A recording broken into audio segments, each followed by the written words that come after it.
Pour que les formules d'aires de solides prennent sens, il faut les relier aux aspects géométriques des solides auxquels elles s'appliquent. Dans plusieurs cahiers de Cabri Factory, chaque élève peut vivre une expérience reliant géométrie, usage de formules et numérique.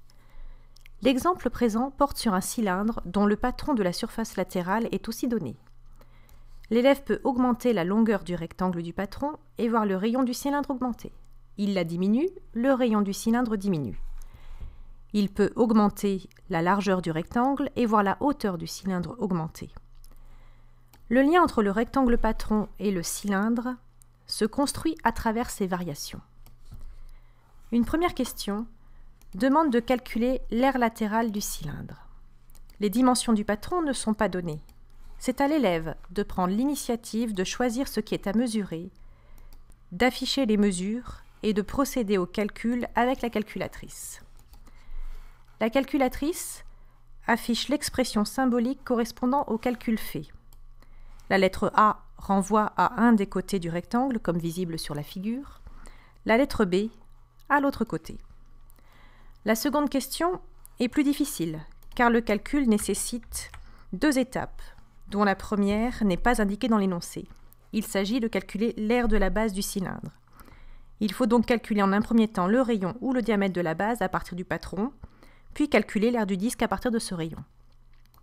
Il se peut qu'un élève soit bloqué dans cette tâche plutôt complexe. Une aide apparaît après une première réponse erronée. Un accès à la solution, après une seconde réponse erronée, permet à l'élève de visionner un clip montrant toutes les étapes du calcul. Il peut aussi voir s'afficher les formules qui correspondent au processus de calcul en même temps que les actions faites pour le calcul. Montrer une mesure à l'aide de l'outil distance, puis, avec la calculatrice, sélectionner une valeur et taper sur la touche d'un opérateur. La formule littérale prend ainsi sens pour l'élève car elle renvoie à la suite des actions à faire. À la fin du clip, l'élève retourne en page d'activité et répond à la seconde question. Après avoir répondu, comme indiqué à la fin du clip, l'élève change la largeur du rectangle, ce qui ne modifie pas l'aire de la base, alors que changer sa longueur le fait. Toutes ces variations rendues possibles par le logiciel constituent un ensemble d'expérimentations rendant plus visibles les liens entre les éléments du patron, les éléments du cylindre et les grandeurs comme le rayon du cylindre ou les aires latérales de la base. Passons maintenant du côté professeur. Le professeur peut rapidement créer des exercices différents à partir de ce dernier. Voici 3 exemples. Pour des élèves n'ayant pas encore compris ce qu'est une aire latérale, il ne garde que la première question. S'il veut concentrer l'attention des élèves sur le calcul de l'aire, il peut aussi afficher les longueurs des côtés du rectangle ABCD et enlever l'outil distance par un simple clic.